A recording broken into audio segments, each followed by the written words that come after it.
कल्याणपूर्वमधील कैलासनगर भागामध्ये परवाला घटना घडली होती। त्यामध्ये दोन गटामध्ये मारामारी झाली होती आणि त्यामध्ये शस्त्राने जो जखमी आहे त्याला वार करण्यात आले होते। त्यामध्ये जुन्या IPC मध्ये 307 आणि आताच्या याच्यामध्ये 109 BNS आणि इतर कलमानुसार गुन्हा दाखल झालेला आहे। सदर गुन्ह्यामध्ये 3 आरोपितांना अद्याप अटक केलेली आहे। त्यांचे नाव आहेत दीपक यादव काल्या, दुसरा आहे तुषार वाल्मिकी आणि तिसरा आहे प्रेम सदाबसे। अशा तिघांना अटक करण्यात आलेली आहे।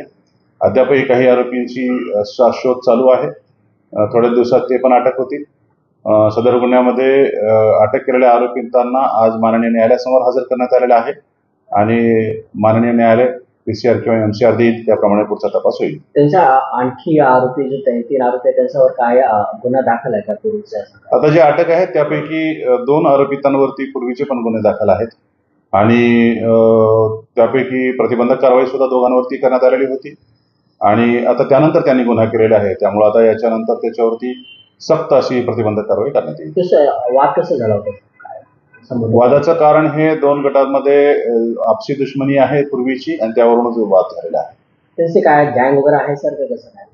गँग बद्दल काही असं विशिष्ट काही माहिती मिळून येत नाही, परंतु एकमेकाबद्दल जे पूर्वीचे भांडण आहेत एवढं मात्र समजतं।